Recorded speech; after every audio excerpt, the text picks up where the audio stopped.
So it's been a couple years since I've made any kind of videos, so I kind of want to give an update. Some things are worse than when I left them, and some things are better, so you'll get to find out. So this part of the raised bed used to have more strawberries in it. It used to have weeds in it too, but anyway, I cleaned it all out. I planted some, or my daughter planted some watermelon here. It's a little late in the season, but we're just gonna see what they do. They should be ready by mid-August.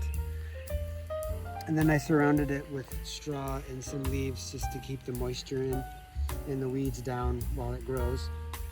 And then over here in this little corner is the remnants of what used to be strawberries. Used to have lots of strawberries in this part of the raised bed, and that's all that's left. So I'm trying to bring it back.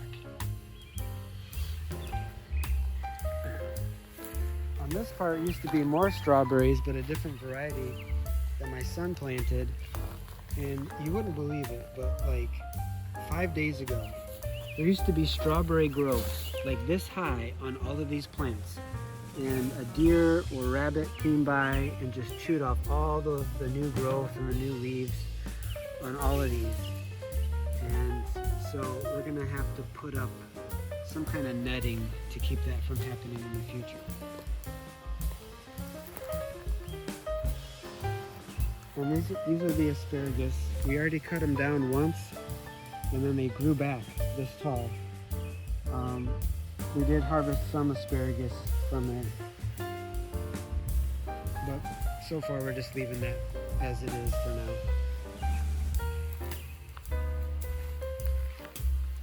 Then the biggest growth we've had are the blueberries and the black raspberries. First, the blueberries. You can just tell they're a lot taller, a lot more berries. I think the big help was the mulch that I put down a couple years ago. It's really helped it grow. I also, on this particular one, I cut down one of the old trunks or branches, whatever you want to call it, from the ground, because that's what the internet said to do. And it helped create some more growth. We got some new green ones coming up through the middle, and I'm gonna do that to some other ones this next winter, because apparently that worked and that helped. And then over the winter, I surrounded this whole area with deer fencing, because every year this particular blueberry bush got chewed up by the deer all the way down to the ground almost. And so last year it grew like this tall, and I wanted to keep it so that deer fence really worked. And so now this is like the most blueberries I've ever had on this variety. And these two blueberries are the same kind. I think they're blue crop, and I think those over there are Duke, but I might have those mixed up. But basically you have to have two varieties of blueberries next to each other to cross-pollinate to have blueberries. And I'm really excited about the blackberries. So this is we've really never had any blackberries yet since I've transplanted these from the side of the road. And so it looks like these are all turning into black raspberries. And these new stalks will be for next year's blackberries. Not blackberries, I'm saying blackberries. Black raspberries. Two different things. And I'm going to stake these up, and then I'm going to cut these off about 3 feet high, because I'm told that if you cut these off about here, the side branches will form and you'll have even more fruit the following year. So that's what I'm hoping to experiment and do. Black raspberries are also known for like bending over, and then when the end of it gets into the ground, it will start a new plant. And so that's what these are. This one and this one are from other vines that have come down and started new plants, including over here. So these three big stalks here are going to be my producers for next year. I'm excited to see what they do. So we can come over to something else that I don't know if I ever included it in the video. We found these on eBay for $50. Picked them up, and they were all kind of in a row. This one was lower, but I bought some wood to raise this one up and kind of separate it because it was too far apart to reach, you know, everything I want the way I wanted to. So this one's separate, and I can move it over if I need to. And we have let my daughter just go to town planting whatever seeds we have left over. Some of them were really old, like 2 to 3 years old seeds. So I said, just throw them in and see what they do. So I don't even remember what we planted where.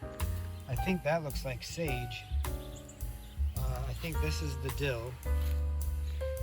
I think back here is kale.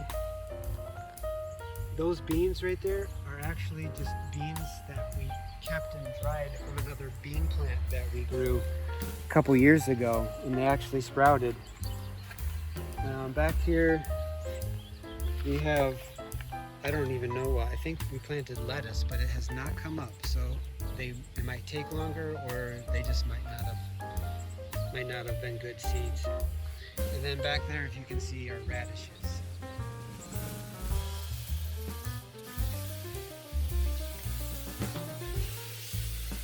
Partly why I didn't do any videos last year was because I got stung twice by yellow jackets, and I had a severe reaction. And as soon as I got healed up from the first one, and my legs swole up, and it was painful to walk. And after that, I think I got poison ivy, which I have a bad reaction to. And then after that, I got stung again by another yellow jacket, and the same thing happened to my leg, the same leg.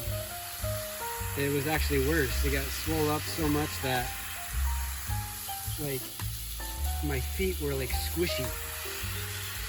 And anyway, I wasn't much into doing any videos. I just was surviving, trying to go to work and do basic stuff.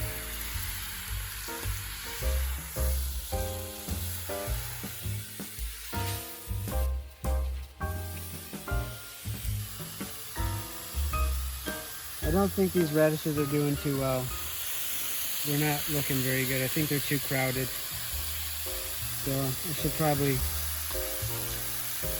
thin these out a little bit. That way the ones I leave have a better chance of producing.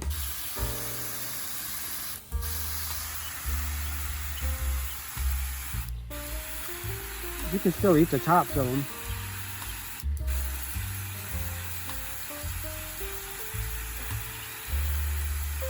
It's kind of spicy, like a radish.